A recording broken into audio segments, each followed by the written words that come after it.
Hello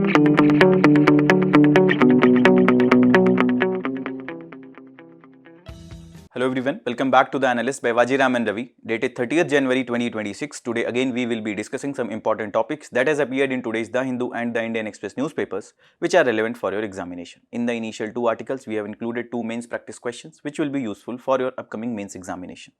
So in the first two articles of the analysis section, we will discuss the initial chapters of the economic survey. After that, we'll cover the remaining chapters in the simplified section along with some additional topics and much needed value addition in the form of prelims pointers which will be useful for your upcoming prelims examination. So stay tuned. So let's start our discussion with the first topic, that is highlights of economic survey 25-26. In today's analyst session, we'll majorly focus on the major highlights of the economic survey. So this is divided in total 16 chapters and we'll try to cover all the chapters and the major crux of those chapters and the schemes that are mentioned in the economic survey along with the data, the trends of that data that can be useful for your prelims examination. Along with that, the major highlights in the form of challenges and the suggestions that can be taken to address the underlying economic issues that can be highly relevant for your upcoming mains examination. And this topic is related to your GS paper 3, growth and development, monetary policy, planning, capital market, fiscal policy, banking sector, non-banking financial companies as well as inclusive growth. And the context is that it was presented in Parliament on 29th of January. So first of all, economic survey accepts the fact that world is increasingly becoming darker. What does that mean? It means that the chaos in the world is increasing. What does that mean? That means that what we are witnessing, especially which started after the COVID-19 pandemic, that there are supply chain disruptions that can expose the vulnerability of the countries. For example, when the COVID-19 came, that led to various supply chain disruptions because of quarantine and the lockdown measures that were in place. And after that, there are other chaos that are happening across different parts of the world. For example, Russia-Ukraine war started, that is still continuing. There are tensions in the Middle East or the tariffs that are being imposed constantly by the US across different countries, or other kind of restrictions related to the exports and the imports that are being imposed by different countries. So this chaos is creating a kind of uncertainty, and that is the reason to ensure that we are on a consistent path of the GDP growth. This uncertainty needs to be addressed well. And here the state, individuals as well as the privates like the businesses, corporations, etc. Everyone has a responsibility until and unless they will be in the sync, until and unless they will take care of their individual responsibility. It will be difficult to address the underlying issues because of this chaos and uncertainty that is coming. And that is the reason the survey is advocating for change in the attitude, be it from the government, be it from the privates or the corporations, or be it from the individuals itself. For example, the first chapter that gives us an idea about the state of the economy. Before looking into that, what are the basics of the economic survey? So this is the annual flagship document of the Government of India, and it is prepared by the Economics Division under the Department of Economic Affairs, and this department is headed by the Chief Economic Advisor. For the first time, the economic survey was published in year 1950-51. Also, it is laid on the floor of the House, but it is not voted. Also, it is generally presented before the Union Budget, and up to the year 1964, it was presented along with the Union Budget, and after that, generally economic survey is presented before the Union Budget. The main purpose and role of this economic survey, that it actually reviews the macroeconomic performance of the previous years, that how well each sector performed, what are the major challenges, and what are the success stories related to our economy and the different sectors. And accordingly, it provides context for the Union Budget, and it also suggests various policy priorities and the reforms that can be taken into account for the upcoming year. And they are advisory in nature. It is not mandatory for the government to strictly follow that. Also, the first chapter, that is a state of the economy, that is saying that the global growth is fragile, diverging, and it is geopolitically constrained. One of the important words that is mentioned in the first chapter is economic statecraft. That means what we are witnessing, that the countries are using some kind of economic tools for the strategic or security related objectives. For example, with the help of economic tools, they are ensuring that their regional or global influence remain intact. For example, let's suppose the tariffs that are being imposed by US, or the export control or the restrictions related to the rare earth minerals or the critical minerals, these kind of restrictions were in place by the China. Now, if there are some countries who are dependent on the import of critical minerals and rare earth minerals from China, and if certain restrictions are being imposed by the China, so the industries like the electronics, automobile, etc., who are dependent on these raw materials, obviously they will face difficulty. And that country is also going to face difficulty. They will have to explore some other sources, some other alternatives. Similarly, for example, the Comprehensive Border Adjustment Mechanism CBAM, that is again a non-tariff measure that is imposed by European Union. For example, any of the product that is being exported to the European Union, if the carbon footprint is very high, then an additional tariff might be levied on those products.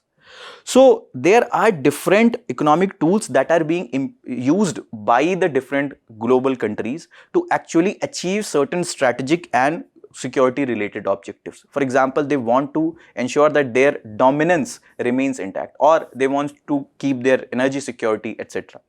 The major difference between economic policy and the economic statecraft is that in the economic policy, it majorly focuses on the growth, inflation, deficits, etc. But economic statecraft actually uses coercion, leverage, as well as security related measures.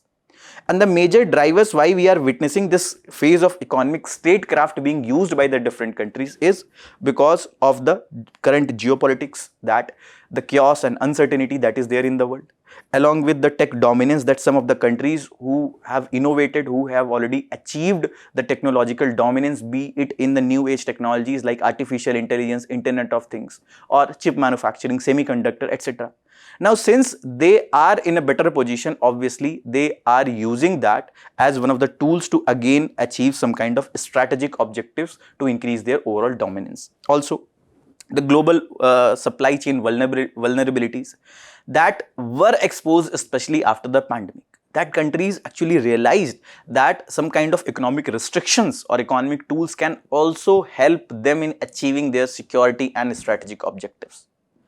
Also, the various kind of disruptions that we are witnessing after COVID-19, be it the different kind of tensions that are going in the different parts of the world, that also emphasizes, or that gives us an idea to the countries that they can use these economic tools to achieve these objectives.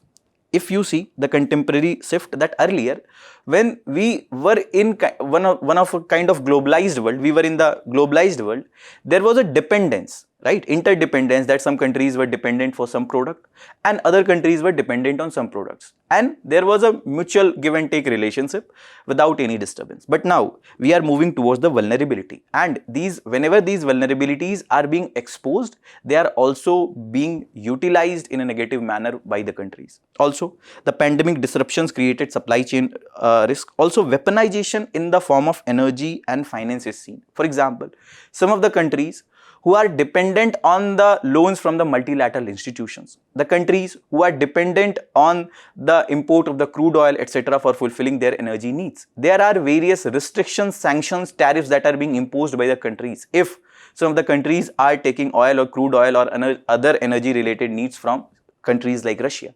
For example, when Russia-Ukraine war started, the United States imposed tariffs on the countries who are buying crude oil from the Russia. After Russia-Ukraine war started, there were various sanctions that were imposed on Russia, but that Russian crude oil was available at very cheap prices. India is dependent on the import of the crude oil, and 85% of our needs are being fulfilled by the import itself. Now, if we are getting that crude oil at cheap prices, obviously that will help us in achieving the energy security. That will also help us in saving our forex reserves that we actually use for the payment of the imports. But with the sanctions, this is also being weaponized. That if some of the country or the US is thinking that other countries will not accept what they are saying to stop buying Russian crude oil, they will have to continue with the tariffs that are being imposed by the US. Also, technological controls, that with the increased technological use and the digitization that we are seeing, be it the automobile industries or other industries, they are highly dependent on semiconductors, rare earth minerals, critical minerals, etc. And if some kind of restrictions will be imposed, that will also impact the overall growth and success of any of the countries. What can be the response to address this? Diversification, or we can increase the mutual deliberation and discussion with the countries, and that can actually help us in addressing the issues that we are witnessing under this. But this economic statecraft is not something that we are witnessing for the first time. This was present historically also. For example, this was widely used by the Roman Empire. Or Cautilus Arthashastra also mentioned that in ancient India, the economic tools were being used to achieve various political objectives and also to fulfill the ideas of the political governance. So this is something that is not being used for the first time by the US or the 21st century countries. It was present from ancient times itself.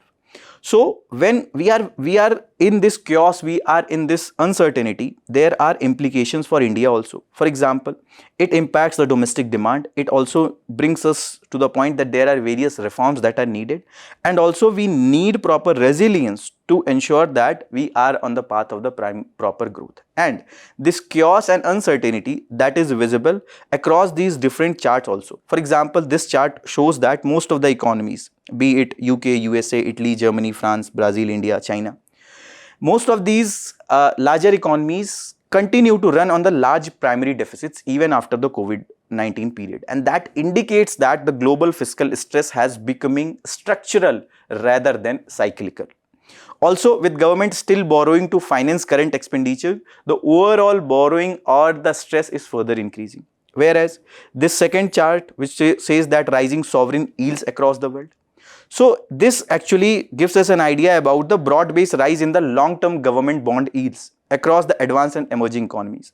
That further reflects the higher borrowing needs, inflation uncertainty and increasing geopolitical risk, leading to tighter global financial conditions. When people are just selling their bonds, right, they are not very confident about the return that they will be getting on the bonds. So when they are willing to sell that at the lower price, and that is the reason the overall yield or the effective rate of return on the bond is increasing. And that is what we are witnessing in the world in most of the countries. It is because of the uncertainty, it is because of the chaos. But if you see the India's growth momentum, that is the economic survey says 25-26 says that it is expected to grow by 6.8% to 7.2% in financial year 27. So survey emphasizes that although there is a chaos, although there is an uncertainty, but still we have a bright spot with the help of which we can continue, we can grow with the momentum. Also, another important keyword that is given in the survey is that nowcasting model. For example, if you are watching the Analyst, if you are reading a newspaper, you will be probably relate with the fact that there was a news few months back that IMF gives C grade for India's national accounts statistics. It is because of the fact the base year that is being used for the calculation of the GDP, that is outdated. Along with that, there were various other issues that were highlighted by the IMF for the calculation of the GDP and various other macroeconomic indicators, and that was the reason why we got the C grade. That is the reason what the economic survey says that COVID-19 lockdowns created various economic disruptions, and also we need proper policy for real-time growth assessment, because whatever the data we are getting for the GDP, and let's suppose it is also giving a picture about the value addition that is being done by the different sectors. And when we know that one of the sector is not performing well, so we can give a time-bound response to that sector. We can come with certain kind of packages, measures, policy scheme to address the underlying issues of the sector. But since the current GDP data that comes with a time lag, there is a delay in providing policy response or support to that particular sector. So this poor national accounting system that we are using, it is giving us a poor rating, but this is also creating a problem for the policy response for us. And that is the reason the survey says that we can go for a nowcasting model that will give us an idea about the present, near future or the recent past estimation, and it is saying that there are different high frequency indicators that are available in the economy. For example, we have the data related to the payments that are being done by the UPI, we have the data related to the PMI, the performance manager index. Okay? So along with that, there are other data that are available with regard to the demand that is there. So, or the e-way bills that are being used for the transportation of the goods, or the GST related data, the GST collection related data. So under this nowcasting model, instead of being dependent on the official measures that will be used by NSO to calculate the GDP, it is saying that whatever the other high frequency indicators are available, for example, the data related to the GST, etc., that can be utilized to give a picture about the current GDP figures. And accordingly, if we will get an idea that there are some sectors or there is a part of the economy that is in stress, we can give a time-bound policy response to that. So this is what is the nowcasting model. And with the early estimates of the quarterly GDP data that will be coming with the help of this model, with on the basis of the high frequency indicators like GST data, UPI data that are available, we will be able to get the data without the time lag that is the current case. Also, that government has already announced various reforms. For example, they are saying that they are going to change the base year. For example, proposed new base year for GDP and index of industrial production is 2020 to 23, and for CPI it is 24. So with the new debasing that is going to be done for these important indicators, we will get a better picture. But to address this lag, we can use this model also. Along with that, for the GDP, there are again various other changes that are going to happen. For example, they will also take data from the GSTN portal, etc. For CPI also, the basket is also going to be rationalized based on the household consumption expenditure. Then if you see the overall data that related to the growth performance, the momentum is still intact. That we are obviously connected with the world. We are also facing the impacts of that chaos and uncertainty, but still our growth momentum has remained intact. For example, we had a strong growth in Q1. Also for financial year 26, as we said, that growth is expected to remain between 6.8% to 7.2%. And if you see that, for example, when we talk about the GDP, that is the total monetary value of all the goods and services that are produced in the domestic territory during a financial year, we calculate it based on different methods. For example, there is this value added method, there is this income method, there is this expenditure method. Under the value added method, we add all the value addition which is done by all the economic activities for all the sectors of economy. For income, we add all the factor payments for there are 4 factors of production: land, labor, capital and entrepreneurship. For land we get rent, for labor we get wages, for capital we get interest, and for entrepreneurship we get profits. When we will add all that, we'll get the income method, we will get the GDP from the income method. Similarly, under the expenditure, we have the household consumption expenditure, private investment, government spending and net of exports. So what the survey is saying that for India, the private consumption and investment are still the drivers of the India's growth, although it is being supported by the government spending also. This household consumption expenditure and private investment, these are 2 important drivers for the India's growth momentum. Also, India has been on the path of a reform express that further pushes India's potential GDP to 7%. For example, we are increasing our capital expenditure, and whenever capital expenditure is being done, that will lead to crowd in of private investment. For example, let's suppose government is building this expressway, okay? And that expressway that they are building is part of capital expenditure. So once government has built this particular expressway, there may be some hotels, restaurants that will be coming along this expressway, educational institutions, hospitals, industries, etc. that will be coming. So whatever the investment that is coming here, that will help in increasing this private investment. Also, when privates are investing here, they need people with the help of which they can produce the goods and services. So this will also lead to employment generation. And when employment is being generated, that means people have more money in their hands, and that will also lead to increase in the consumption expenditure, increase in the demand of goods and services, and that will also lead to increase in the household consumption expenditure. And when there is increase in the demand of the goods and services, these corporations, businesses will further be motivated to invest more, and that will further fuel the overall private investment. So that is the reason government is on path of consistent capital expenditure, and that is going to help in increasing the overall private investment. Along with that, they are also strengthening the infrastructure and the logistics with the help of Pradhan Mantri Gati Shakti plan, multimodal logistics park, multimodal transportation, etc. that are being developed. Also, they are boosting the manufacturing investment through the schemes like production linked incentive scheme that provide incentives to the companies based on their incremental sales. There were 14 sectors that were covered, and there were more than 1 lakh crore outlay for this.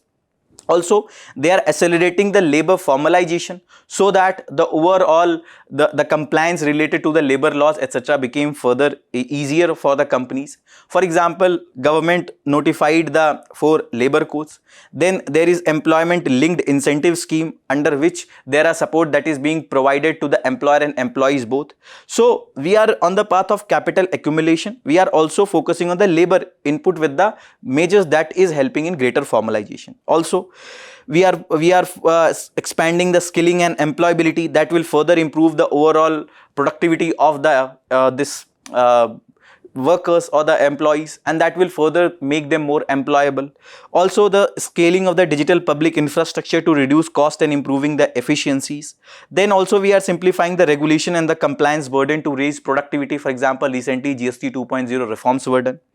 We are also promoting innovation technology adoption across different sectors, and we are also trying to maintain the overall macroeconomic stability with the proper fiscal discipline, low inflation and financial stability. For example, we are on a proper path to follow the proper targets that are given by the FRBM, and now we have also achieved the inflation target that has been given to the Monetary Policy Committee to keep it in the limit of the 4 plus minus 2%, and that is creating a proper financial stability. Now coming to the second chapter, that is about the fiscal developments.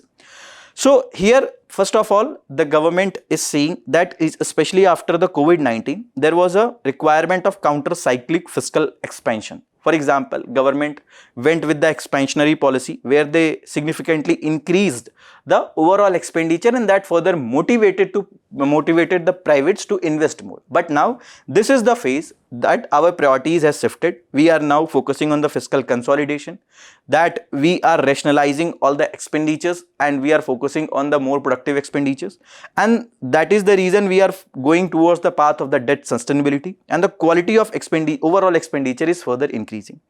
And that is the reason that the central government is, whatever the targets that are being given by the FRBM, they are on the path of following that. But there is a special mention of the state government finances, which was not there in the earlier surveys, that some of the state governments are in stress. They are not following a fiscal prudent path. Some of the major expenditures that are being done by them, they are not creating productive assets, that we will see. First of all, that the proper prudent fiscal path that the government is following, that is visible from the fact that the fiscal deficit and the primary deficit of the government is decreasing. The tax buoyancy is increasing. Tax buoyancy gives us an idea about what is the percentage change in the tax revenues divided by percentage change in the overall GDP. So with the change in the overall GDP, what is the changes we are getting in the overall tax revenues. So with our tax buoyancy is also increasing. Also, because of this proper fiscal prudent path that we are following, the credit rating agencies are also giving us better rating, be it the private ratings like Morningstar, S&P or other ratings. And because of this fiscal prudent path, improved transparency related to the data that we are releasing, these particular agencies are giving us better rating. Also, if you see that pre-pandemic average related to the direct and indirect taxes as compared to financial year 25, whatever the is there, that is much greater as compared to what was earlier. So that also shows the revenue buoyancy, that is increase in the tax revenues as the GDP is increasing. And apart from that, the revenue receipts, the gross tax revenue and non-corporate tax collections are also increasing, although there is a scope of further improvement. Then also there is robust transaction momentum under the GST. even we went with the GST 2.0 reform, that we rationalized the different tax slabs, and now there is two rate structure. Now the benefits it has provided, that it has helped in better compliance with the companies. Now there is less confusion with regard to the different products which were earlier kept under the different slabs. For example, there was the different tax structure, different GST for the caramel popcorn, chocolate popcorn, salted popcorn, or the plain popcorn, and that was creating difficulties for the companies or other entities in complying with that. So with the two rate structure, the compliance is also increasing. Along with that, some of the products which are now brought under the lower GST slabs, they are becoming more affordable, and that has helped in increasing the demand of those products. People are now thinking and people are now buying those products. So that is also helping in overall growth momentum in the overall the GST taxation, the GST tax collection that we are getting. And this is the data about the effective capital expenditure that government is doing, that we were witnessing, that it is consistently increasing. Also with the GST 2.0 reforms that were done, GST rate rationalization that has been done, this is also going to help in boosting our consumption, because it will make certain products more affordable. People will be interested, people will be willing to buy that. It is also going to boost the manufacturing and trade. For example, the companies, when they have to comply, they can easily comply with all the GST related norms. So that is also going to lower their compliance cost, and that will help them in further growth. And structural reforms, like earlier there were different disruptions, confusions related to the inverted duty structure, etc., that has been already ratified or done. Now here what we were witnessing in this particular survey that has been already highlighted in this particular news items also, that survey is raising concerns over the unconditional cash transfers that are being done by the different state governments. For example, the populist measures that they are going with, and because of this, the overall fiscal deficits of the states are increasing and their finances are coming under stress. For example, some of the states already rolled back with the old pension scheme, OPS. Now here, under the old pension scheme, there was no contribution from the employee and the complete burden was on the state exchequer. And that is the reason with the OPS, now there is more stress. Along with that, there are unconditional cash transfers that are being given, and that is not creating any productive assets. That has been highlighted by the economic survey. Now, when we talk about this budget, whatever the different macroeconomic components that we are discussing here, so budget is not specifically mentioned in the constitution. Okay? The word budget is not mentioned. Article 112 talks about the annual financial statement, and it can be divided into two components. For example, revenue budget and capital budget. Revenue components does not impact assets or the liabilities, whereas capital components impact the assets and the liabilities. Under revenue budget, we have the revenue receipts, that is in form of the tax and non-tax receipts. Under tax, we have the income tax, GST, etc. The interest, fee, dividends, etc. other non-tax receipts of the government. Then expenditure, whatever the expenditure that is incurred by the government on functioning, etc. For example, tomorrow when people will become the Indian Administrative Service Officers or other Group A service officers, whatever the payment government will have to do, whatever the expenditure that they will have to bear for the payment of your salaries, that will come under the revenue expenditure. Then under capital receipts, we have two important components. One is the borrowing, and these borrowings creates the liability. And then we have the disinvestment. That actually impacts the assets of the government. Disinvestment means that earlier there was a company that was being owned by the government, and now they sold their stake or the ownership in that company. So earlier when government was owning that was the asset of the government. Now they sold that stake, so it has led to reduction in the assets of the government. And capital expenditure, whatever they are doing for the building of the infrastructure, etc., is the capital expenditure. And now see, this is the question that was asked in prelims 2025, that capital receipts creates a liability or cause a reduction in the assets of the government. Borrowing and disinvestments are the capital receipts. Borrowing will create a liability. Disinvestment will cause a reduction in the assets. So both the statements in itself are supporting each other. This is something that I keep on emphasizing with the students, that see, prelims examination is something not completely about your knowledge. When you will focus on the questions, UPSC is giving you hints in the questions itself. And if you have read that concepts properly, even with that you will be able to recall. For example, when you know that under capital receipts we have borrowing and disinvestment, by seeing this you will be able to recall, yes, I have read somewhere, and both these statements are supporting each other. Interest received on the loans creates a liability for the government. Interest, whatever they are being received, they neither impact the assets nor impact the liabilities. So third statement was incorrect. So correct answer was 1 and 2 only. You have to just eliminate this third option and you can get the answer. And this was from the page number 62 of your class 12th macroeconomics. This is already in the notes that you are reading. This is already in the reference book that you are reading for the economics. But still there are people who are making mistakes in these kind of questions. And this question that is from page number 64 of again class 12th macroeconomics. This is again in the class notes that you are reading, and this is also in the reference book that you are reading.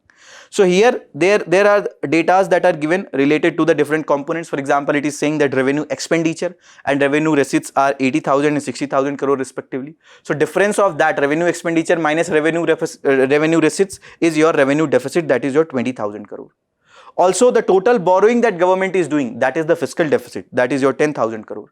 And primary deficit can be calculated based on fiscal deficit minus the interest payment that is being done. So 10,000 minus 6,000 crore, 4,000 crore is the primary deficit. All the three statements were correct. Correct answer was D, 1, 2 and 3. Still people are making mistakes in these kind of basic questions. If you know the formula of the primary deficit and if you solve this question correctly, you will be again rewarded in the same year. There is again one of the question related to the primary deficit. Here it says fiscal deficit is 50,000 crore and the interest payment was 1,500 crore. Difference of that is 48,500 crore. 50,000 crore minus 1,500 crore is the primary deficit. Similarly, there are various questions that are being asked from the basic content itself. If you will focus on your basics properly, you will be able to get the answer correct. This prelims examination is not testing your technical knowledge per se, majorly. Some of the questions may be exceptions where they may test your technical knowledge, but most of the questions, they are testing your basic conceptual understanding. If you know the basic concepts, you will be able to get the answers correct. Then moving towards the third chapter, that is about the monetary management and financial intermediation. As we know, in any country, fiscal policy is generally managed by the government, whereas monetary policy is the domain of the central banks. In India also, the central bank, Reserve Bank of India, looks up to the monetary policy. Earlier, it was the technical advisory committee, and with the recommendations of that technical advisory committee, with the help of that technical advisory committee, it was the governor of the RBI who was completely determining the policy rate or the repo rate, which actually looks up to overall monetary policy. But now, after there was an amendment that was done in 2016 in the RBI Act of 1934, there was a section 45 ZB that was introduced, and that provided for the monetary policy committee. And this monetary policy committee will have 3 members from RBI and 3 from the central government. And now this particular monetary policy committee will be deciding the overall policy rate or the repo rate. So what we are witnessing since last January, Monetary Policy Committee is consistently going with a kind of expansionary policy because they had a leg room after we were witnessing that inflation is slowly and gradually softening. So they went with the repo rate cuts, and they also to some extent ease the burden under the CRR, etc. CRR is the cash reserve ratio that banks has to mandatorily keep out of their total deposits with the RBI. So CRR, for example, this is 3%, let's suppose. So out of their total deposit, 3% bank will have to keep in cash with the RBI. They do not earn any interest on the CRR that is kept with the RBI. And statutory liquidity ratio, that is out of their total deposit, let's suppose 18%, they have to keep in liquid assets. It can be in the form of government securities also. So here under the SLR, whatever they have kept under the SLR, they earn interest. Okay? This can be one of the question in the prelims examination. So what the survey is saying that monetary management that is being done by the central bank or the monetary policy, that has led to proper monetary policy transmission. For example, repo rate is the rate at which the RBI can give short-term loans to the different banks, and the name is repurchase rate. That means that banks are giving some kind of securities to the RBI with the promise to repurchase that at the later date. So RBI will give them short-term loans at the rate, whatever is the repo rate, let's suppose it is 5.25 or 5%. Okay? Along with that, these banks will also give some securities to the repo rate, to the RBI, and then they are paying this repo interest rate to to the RBI, and then they have also kept these securities with the RBI, and at the later time when they will return this money, they will also take back or repurchase these securities from the RBI, and that is the reason name is repurchase or repo rate. Okay? So the survey is saying that whatever the monetary policy was there by the central bank or the monetary policy committee, it has helped the financial intermediaries, they has helped in that financial monetary policy transmission. What are the financial intermediaries? These are the entities that implement the monetary policy by transmitting the central bank's decisions on the interest rate, liquidity management and credit support to the real economy. For example, if central bank sets policy rate or they are going with the reduction in the repo rate, so or any of the other measures that they are taking for liquidity adjustment, or they are doing for the money supply, etc. For example, open market operations, etc. that are being done for the liquidity management. These financial intermediaries actually adjust their lending and deposit rates, based on which the spending, investment, inflation and overall financial stability will be impacted, right? So what we are witnessing, that banks' credit are increasing, and the quality of the assets of these scheduled commercial banks which are kept under the second schedule of the RBI Act 1934, that is also improving. Their gross NPA and net NPA is also declining. So that shows that the overall monetary policy transmission we are witnessing. And then the pension coverage is also expanding. For example, under Atal Pension Yojana, under NPS, we are witnessing more number of subscribers. What is the difference between the NPS, OPS and the Atal Pension Yojana and Unified Pension Scheme? So this earlier there was this old pension scheme that was guaranteeing the lifelong income post retirement, and government was bearing the expenditure that was being incurred on the pension, and monthly payment was assured, where was amount was equivalent to 50% of last drawn salary. There was no contribution from the employee. The complete burden was on the government itself. Then came National Pension Scheme. That was a participatory scheme where the employees contribute to their pension corpus from their salaries, and matching contribution was coming from the government. And all these funds were actually being invested in earmarked investment schemes, and whatever the returns that those investment schemes were generating, accordingly persons were getting their pension benefits. Okay? But there were some issues. The issues was that some of these pension corpus were not invested in proper schemes. People didn't get proper returns, and that was leading to a kind of tensions with the government employees. So government came with this unified pension scheme that is broadly similar to old pension scheme in some of the extent. For example, it guarantees 50% of last drawn salary as a lifelong monthly pension to the government employees. The major difference between OPS and UPS is OPS is non-contributory and unfunded, with no employee or employer contribution, creating open-ended fiscal liabilities. UPS is a contributory scheme with shared responsibilities. Also, contributions under the UPS, for example, is 10% of salary is coming from employee, 18.5% from the government itself, and it is also giving a guarantee of assured pension. For example, pension will be equal to 50% of average basic pay drawn during the last 12 months before superannuation, and assured family pension, assured minimum pension are the benefits. So there is an assurance in the unified pension scheme, but under the NPS there was no assurance. Also, still people will have an option to continue with the NPS even after the unified pension scheme. Whereas this Atal Pension Yojana was targeting the unorganized sector workers, for example, street vendors, etc. It was trying to provide some kind of pension benefits to these persons. For example, eligibility for being to subscribe to this Atal Pension Yojana. Age should be 18 to 40 years. Individual should not be covered under any other pension benefits like EPF, EPS, etc. And there is an assurance of the pension that they will be getting 1,000 to 5,000 per month, and government co-contributions can also come for the eligible subscribers. So what we are witnessing, that people are also subscribing more for the Atal Pension Yojana and National Pension Scheme. Similarly, for the insurance also, we are witnessing the insurance density, insurance premium, etc. is increasing. What is the difference? Insurance penetration gives us an idea about the premium as the percentage of GDP. And for India, this was the latest data, and this is the data from the Economic Survey 2025-26 related to the insurance penetration. Also, the insurance density has also increased. That gives us an idea about the per capita premium that reflects the average spending per person. And our insurance premium, our insurance penetration and density is significantly lower as compared to developed country, but still it is improving as compared to previous years. Also, if you see developments in the capital market, that also in the capital market we are witnessing there is steady rise, because that also is one of the sources for the resource mobilizations for the corporate sector and even for the government. Also, this is also visible from the fact there is rise in the number of initial public offers that has been made. Any company, when it wants to get listed on the stock market for the first time, when they are offering their shares to the general public, they will have to come with the initial public offer. So there has been a consistent increase in the number of initial public offers that are being filed.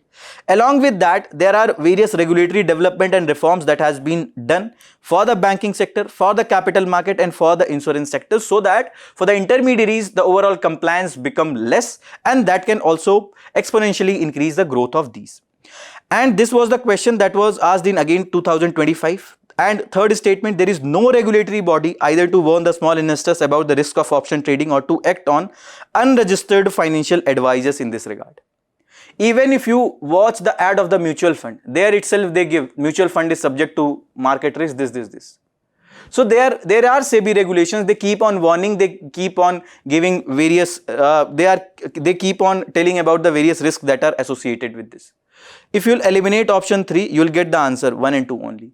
And if you are a person who is reading the newspaper, if you are a person who is following the current affairs properly, even then you'll have an idea India has overtaken the Hong Kong to become the 4th largest stock market in the month of January 2024. That was the statement that was given, and that was also the context for which the question was asked. Also, there is progress in the micro credits. When we are saying that the monetary policy transmission is happening, when the repo rate cut is being done by the central bank or the RBI, they are going with the increased money supply. That is also leading to better credit creation. For example, the schemes like the PM Swanidhi, that is Pradhan Mantri Street Vendors Atmanirbhar Nidhi, or even for the other micro credit facilities or schemes are there, we are witnessing increase in the demand of that. That shows that overall credit generation is increasing in the economy.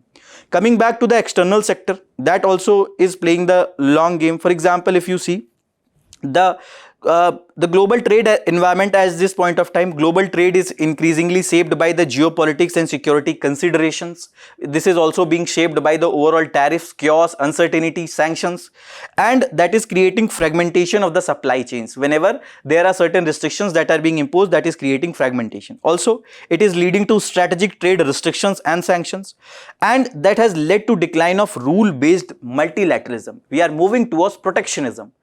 For example, CBAM or the export restrictions that are being imposed by the China, all these are the measures of the protectionism, and that is leading to rising trade policy uncertainty. There is no clear idea what will be the future of the trade that will be there. For example, there were various textile companies who are exporting the products in the United States, but when tariffs were announced by the United States, all those exports are impacted. They are heavily crippled. So for India, implications are there that export competitiveness must be built for less predictable, more coercive trade regime. We'll have to make ourselves immune from certain kind of uncertainty. We'll have to invest heavily on making our exports competitive so that the overall impact of this uncertainty is less. Also, if you see the data related to merchandise trade, that again remains resilient among the globe trade uncertainty. The impact of the tariffs are less. Also, the service trade still continues to be the growth drivers. Sectors like IT, BPM, etc. they are contributing heavily. Service sector contributes around 55% to the overall GDP. But there are some structural issues. For example, persistent merchandise trade deficits that we are having, especially for the goods trades. And one of the major reasons for is the poor competitiveness of our product. For example, if you see, few months back there was a news that MDH Everest masalas, they were sent back by the European Union, Hong Kong, Singapore. Why? Because there was presence of ethylene oxide beyond permissible limit. Ethylene oxide is used in pharma industry for sterilization of various products, but it is also being used in the masalas or the spices to prevent the germination of the worms. But in India, they are selling anything, we are eating anything. But in the foreign countries, the norms are very stringent. Until and unless we will comply with that, they will not allow our product. And when some of these products are being sent back, that attracts a negative image to our products and further reduces the overall competitiveness of our product. So already the cost is very high of our products because of various issues related to the logistics, etc. And when they are also of the poor quality, they are not following the standards of the quality, that further reduces the competitiveness, and that is the reason, that is one of the reason why we are having the persistent trade deficit.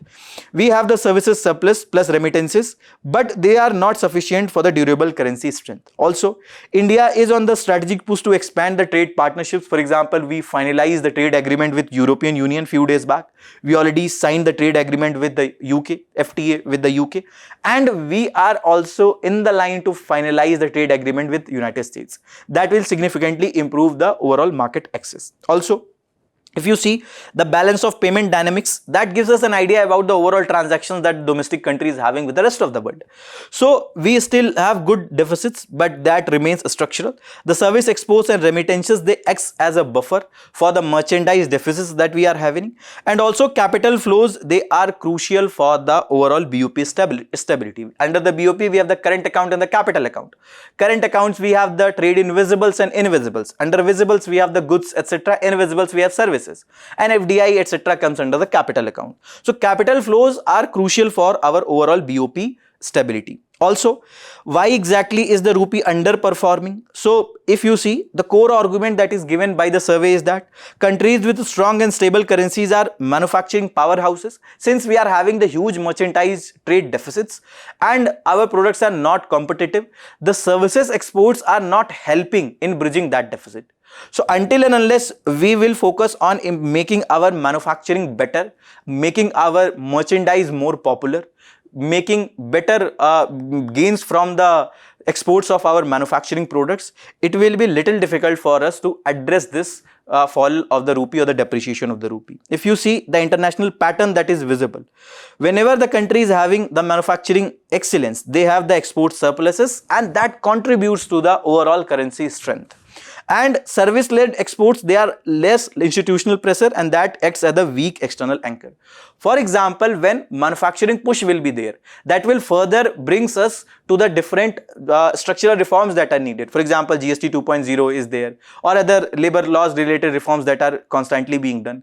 Manufacturing pushes for better structural reforms. Also, surveys most important line, or one of the line, is that rupee is punching below its weight, and if we had to address this, we will have to go for manufacturing and merchandise excellence, and that will help us in better export surpluses. Also, the data related to forex reserves, external debt to GDP, import cover, current account deficit, etc., that are widely covered in the survey.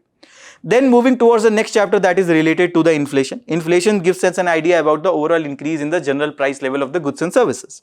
So the global inflation context is that, especially after the COVID-19, supply chain disruptions happened, and that has led to consistent high inflation across different economies. And India was also not different. India also consistently felt the pressure of the high inflation.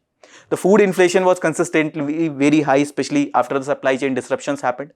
So what we are witnessing, that after this post-pandemic, global inflation has moderated to some extent, and that is the case with the Indian economy also. Especially the core inflation has moderated.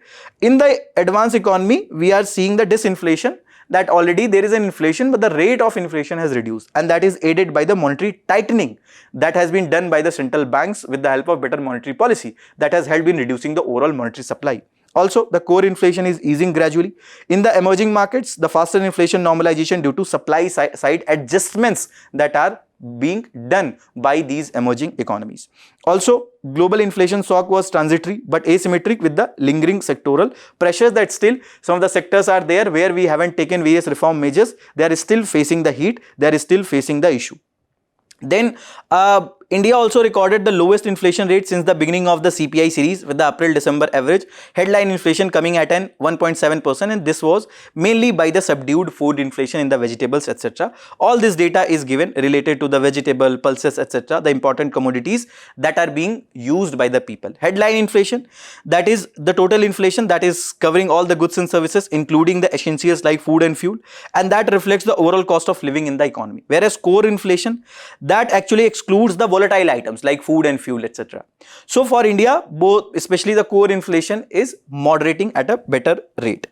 Also, there is a steady pace of the core inflation, and that has been largely influenced by the higher inflation in the prices of the precious metals like gold and silver, that is keeping some level of core inflation in the economy. Now, what are the factors that made inflation? First of all, moderate inflation in the global prices of the key metals.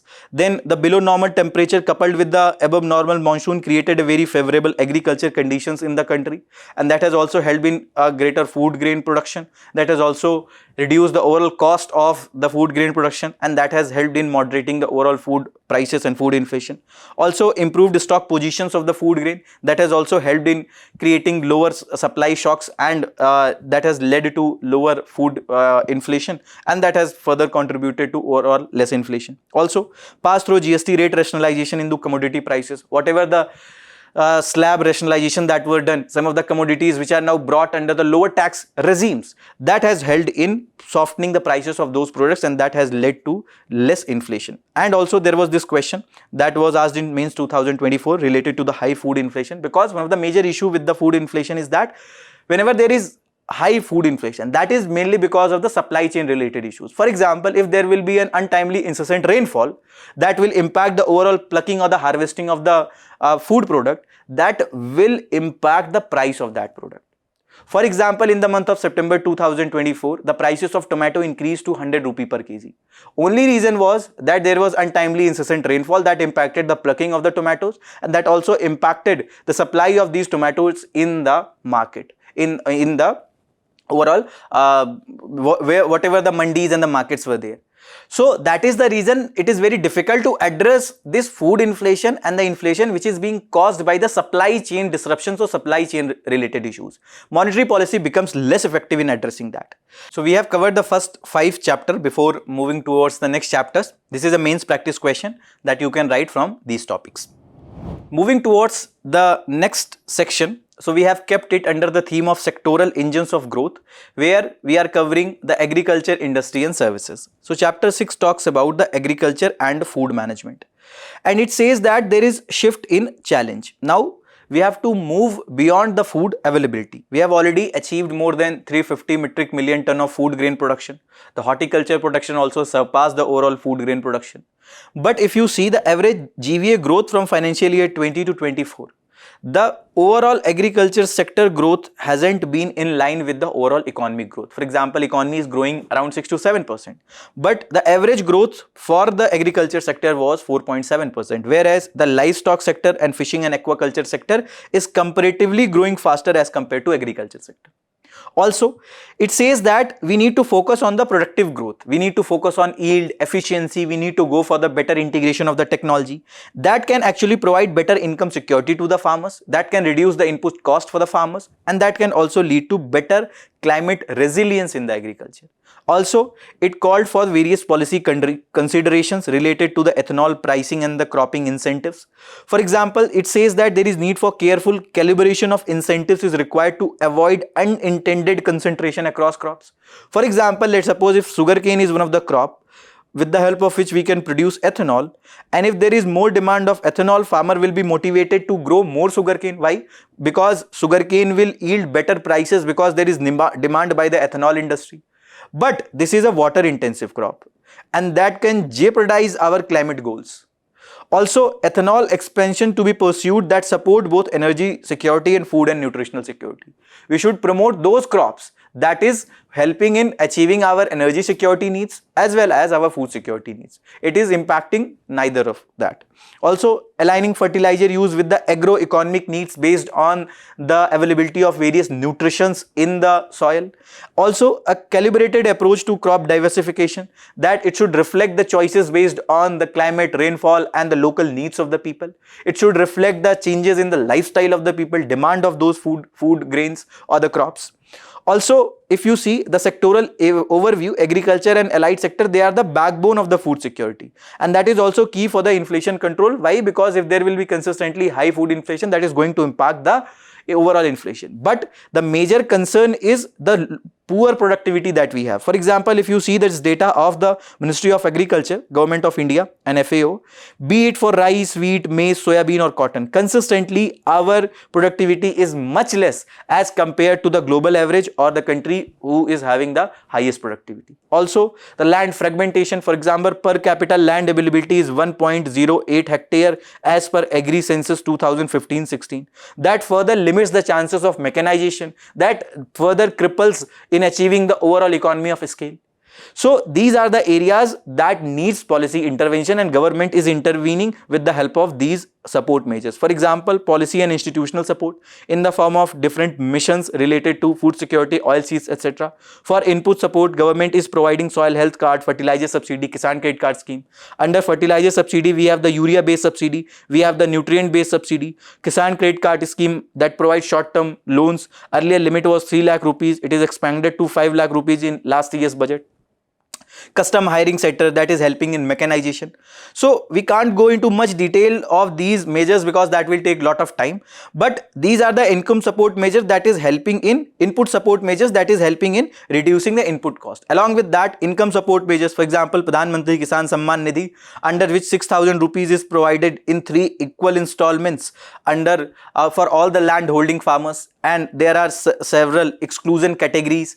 For the example, people who have filed the ITRs in the last financial year, they will not be able to get the benefits of the PM Kisan. So that is augmenting the income of the farmer. Similarly, minimum support price, that is a price support measure in case the private market prices falls below this MSP prices. Pradhan Mantri Mandhan Yojana, etc. So there are different support measures for the whole supply chain, be it for the seed, be it for irrigation, be it for fertilizer, be it for marketing, be it for the storage in the form of Kisan Rail or the grams, etc. So with the help of which government is thinking to ensure that the overall yield and the productivity can be increased for the agriculture. Similarly, for the services, we are moving from stability to new frontiers. This particular services is contributing around 55% to the GDP.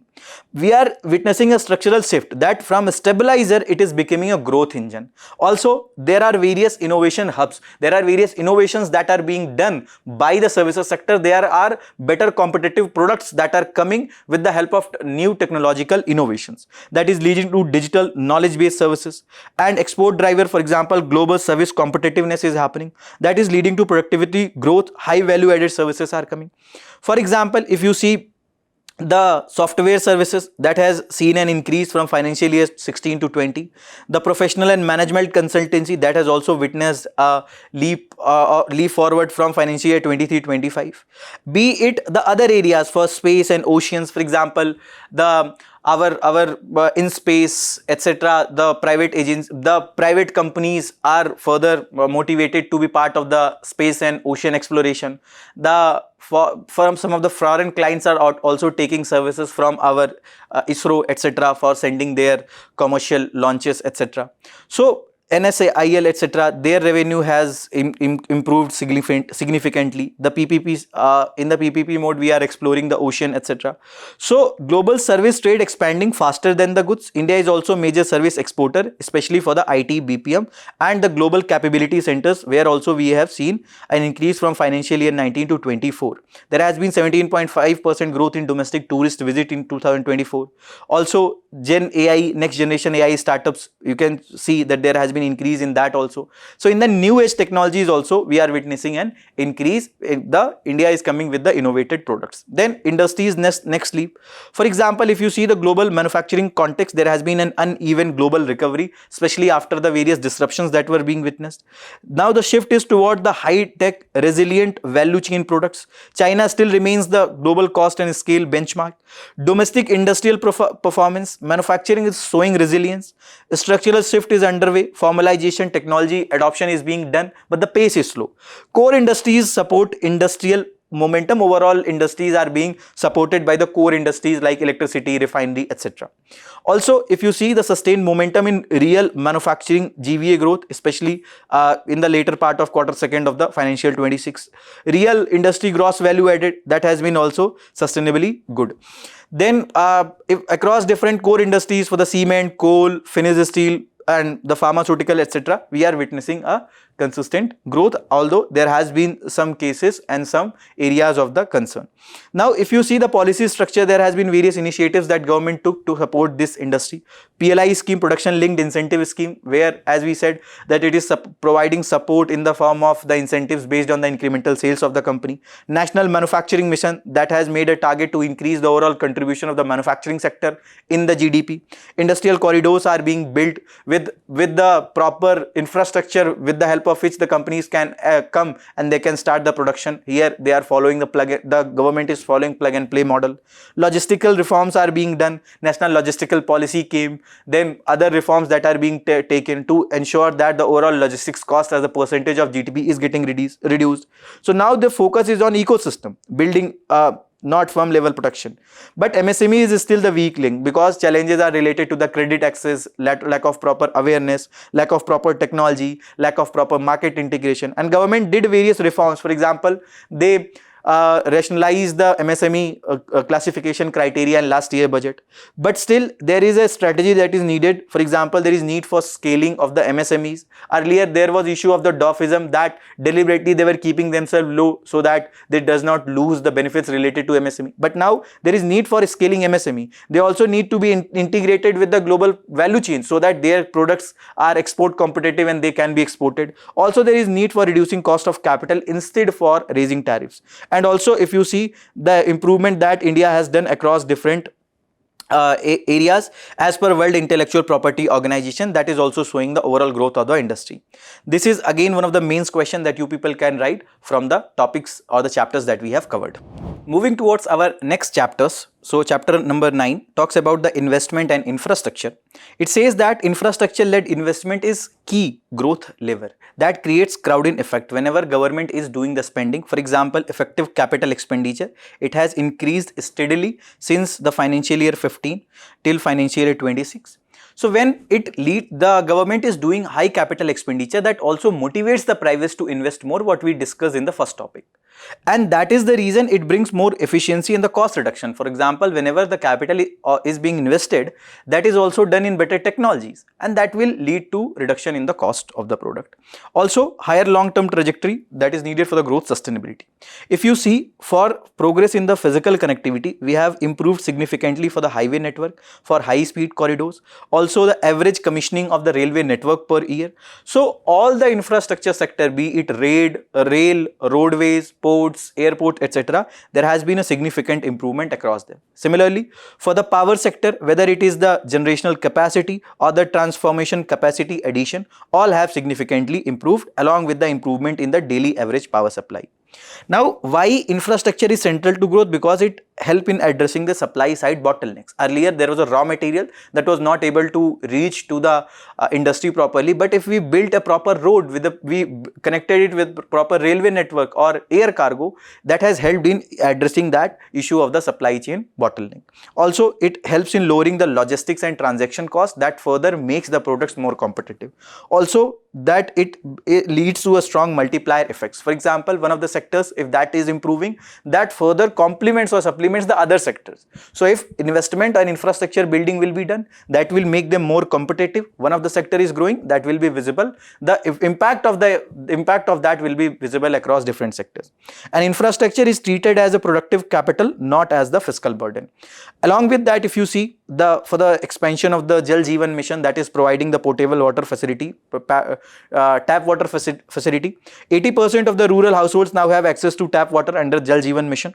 And also the financing infrastructure, if you see the key trends, that we have shifted from budget only financing to PPP model, asset monetization infrastructure, and innovative instruments like InvITs, REITs, etc., real estate investment trust or infrastructure investment trust. We have moved towards that. Private participation is improving, but still it is uneven across different sectors, and if there will be more private participation, that will bring more efficiency and productivity.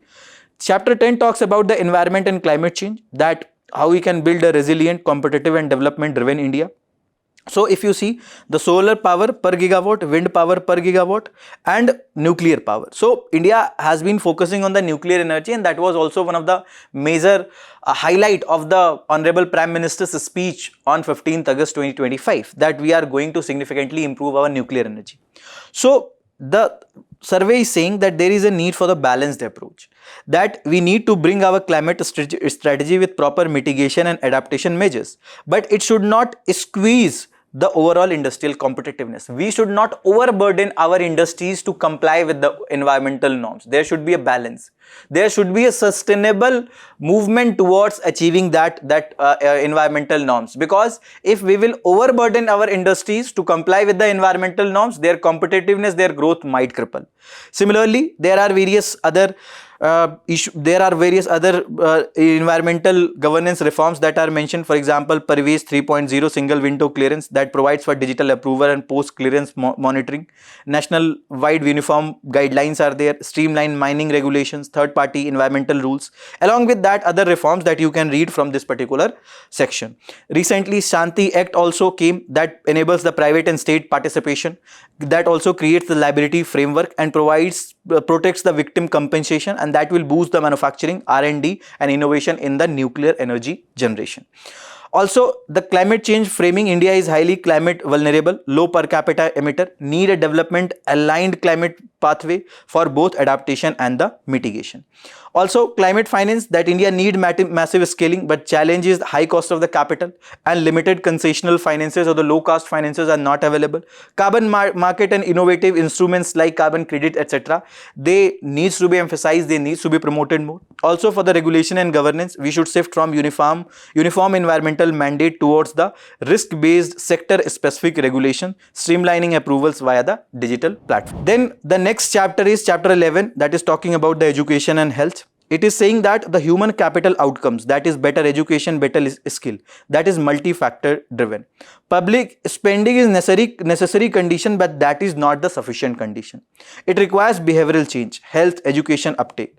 Until and unless people will be motivated to get better skills, better education, only the enrollment in the school, only the enrollment in the skilling facilities is not going to help.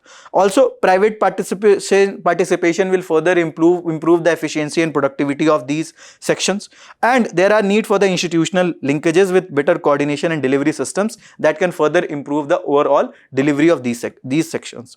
Also, if you see key achievements of the national education policy, for example, achieving 100% gross enrollment ratio by 2030, achieving 50% of gross enrollment ratio by 2035 for the higher education. So there has been various reforms that has been taken for the education sector, and that has significantly improved the participation of marginalized section, and that has also provided infrastructure and other things in the unserved and underserved areas. Similarly, for the healthcare, there has been significant drop in IMR. There has been some significant improvement in the life expectancy of the people. But there are certain concerns. First of all, the survey is highlighting uneven distribution of secondary schools. Survey is also calling for tackling rising digital addictions. People are addicted to watching reels, YouTube shorts, and also various mental health problems like anxiety, stress, that is becoming more frequent.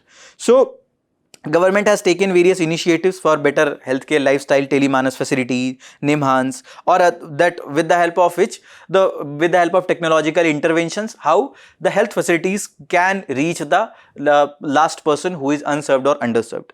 So the key focus areas under the education is improved enrollment ratios. Focus is shifting from learning outcomes. Foundation literacy and numeracy is the focus area, and that is also visible from the better ISR, NGO Pratham report that gives us an idea about the learning capabilities of the person. That is also showing some kind of improvement because of better literacy and numeracy of the person. Structural reforms, for example, NEP 2020 implementation, that has led to school skill industry linkages, but because it was focusing on the vocational learning and earning while learning itself. Use of digital platforms, for example, Diksha, etc., or PM Swayam Prabha, etc., for providing education. But the main challenge is enrollment is not leading to learning. That enrollment is increasing, but until unless there will be motivation and interest from the students, it will not improve the learning outcome, and that is one of the major highlight. For health, we are moving from treatment to prevention. That we have expanded the insurance coverage. We had also improved the access of the healthcare. The number of PHCs, CHCs has significantly improved. improved, but there are certain emerging challenges. For example, the burden of non-communicable diseases like diabetes, then other obesity, etc. is increasing. And also digital addiction is a new challenge that is being witnessed. Behavioral and the private sector role, health outcomes are influenced by lifestyle choices, diet, physical activity. If the people have sedentary lifestyle, they will face difficulty in making their life very healthy.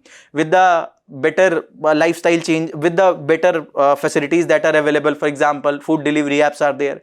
People are dependent on the outside food where the whatever the ingredients that are being used, they are not of good quality, etc. That is also leading to various new form of non-communicable diseases. Education and health require societal participation, not state action alone. Until and unless there will be societal participation, until and unless me and you will understand that what we have to eat and what we have to avoid, government cannot help at all. So that is the reason in the first instance itself, when we were discussing the things, that we said that to be on that consistent growth part, we need participation of the state, privates as well as individuals. Then chapter 2 talks about the employment and the skill development, that the challenges that we need beyond unemployment, that we need to focus on the lifelong learnings of the people. So if you see the labor market dynamics, labor force participation rate has increased, unemployment rate has reduced in financial year 26 in the last months. The female labor force participation rate has increased from to 23.3% in 27-18 to 41.7% in 23-24. Also fall in female unemployment rate to 3.2% in 23-24. Also labor code has significantly improved the compliance with the privates, that has led to boosting formalization, enhanced social security. Female participation is also improving because there are industries that were earlier prohibited, the working hours were regulated, all that has been now rationalized. Growth in income of the people, ease of doing business is there, and also that is leading to employment expansion. Now the major challenge is about the job quality, informality. For example, one of the major highlight is the gig economy. Okay, the concerns of the gig economy has been highlighted in the survey itself, and skill job mismatch that is leading to underemployment. For example, some of the people who are graduate, still they are working as the delivery executives. Now the key constraints that we are witnessing at this point of time is the skill mismatch between education output and the labor market demand. So the labor market is showing gradual improvement. Some of the features are better labor force participation rate and other indicators that has improved.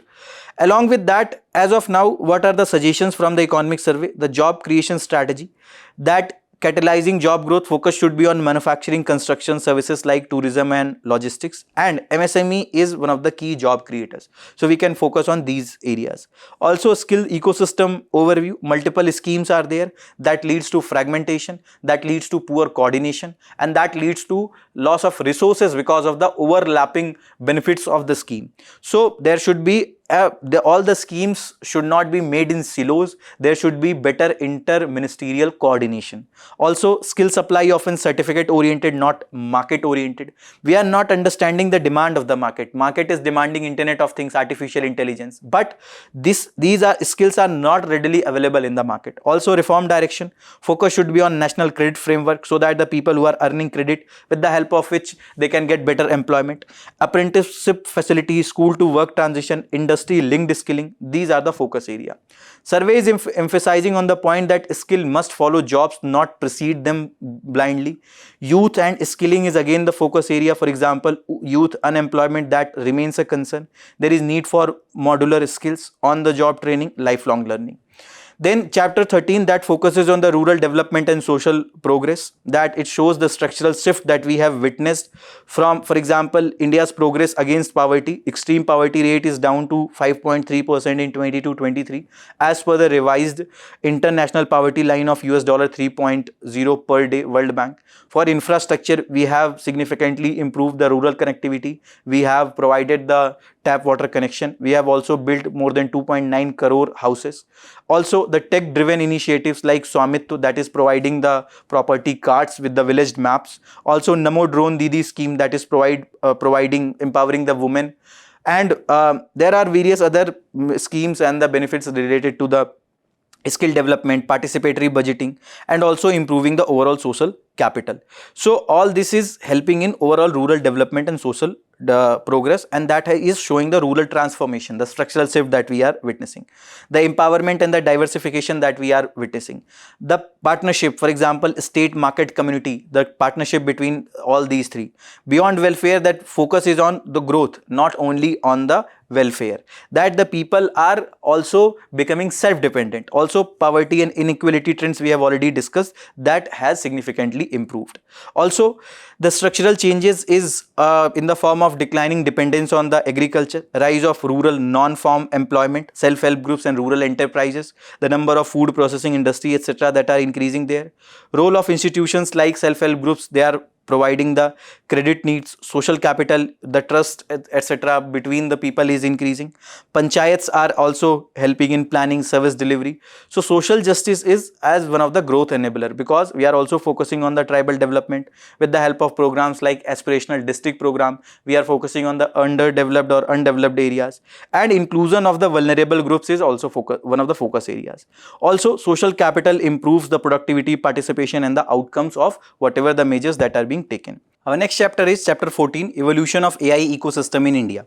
So artificial intelligence can act as the development multiplier, and for India it can significantly improve the productivity, service delivery and governance to provide the citizen centric governance. And India's advantage is that it has large database, digital public infrastructure, for example better connectivity of internet, and also the cost effective talent is there that can actually help us in achieving the benefits, harnessing the potential of the AI ecosystem. But there is some dilemma related to various trade-offs that are there. For example, frontier versus application, regulation versus innovation, etc. So this needs to be addressed. Now, what is the development oriented AI approach? That focus is on, should be on agriculture, health, education, public service delivery, and we should avoid copy paste of big tech centric AI models. Rather, we should tweak it according to the needs of the India, according to the needs of the Indian market and Indian people. AI should be for inclusion, not exclusion. Unserved or underserved areas and marginalized section, they should be also made part of the overall AI ecosystem. Also, the human capital for the AI, the gaps are advanced AI research talent is not there, interdisciplinary skills are not there. Solutions is that we should focus on the STEM, science, technology, engineering, mathematics. Along with that, the research institutions needs to be further promoted, especially, for example, India is contributing around 0.6 to 0.7% of its GDP on the research and development, and majority of this is coming from the government or the public expenditure is there. So private sector needs to be also taking the responsibility of this research. Also industry academia collaboration can improve, and that can further provide the solutions with the help of artificial intelligence. Also for the governance, data and institution, there is need for data quality, ethical frameworks and also institutional coordinations for the better use of the AI ecosystem. But there are certain risks associated with the bias, job displacement and concentration power, and that is the reason we need to emphasize on the responsible AI with the better human oversight. Also, the phased roadmap for the AI can be that first we need to focus on the adoption and the diffusion, then we can focus on the capability building, and then we can focus on the global leadership. That will be the long-term goal. The 15th chapter talks about the urbanization, that urban challenges to move beyond rapid urbanization, because if you talk about the urban governance, the service delivery, etc., there is weak capacity and there is fragmentation, and that also leads to the poor quality of services that are there in the urban areas, be it the poor AQI, be it the poor availability of the potable water, be it the poor sanitation facilities, etc. Okay. Also limited fiscal and functional autonomy is there and with the economic agencies, and that is the reason we need to provide the institutional capacity with the proper planning and the plugging of the institutional gaps. And why actually urbanization matters for the growth? Because cities are the engines of the productivity, innovation, job creation, etc. And if they will not give proper resources, they will not provide proper facilities, all this productivity, innovation and job creation will be impacted. Also, India's urban population share is rising steadily. However, the economic returns to the urbanization remains suboptimal. The key diagnosis is that India is urbanizing without commensurate city capacity and capability. The governance deficit, that is the central constraint. The main problem is the urban local bodies. They have the issue of the functionaries as well as functionality.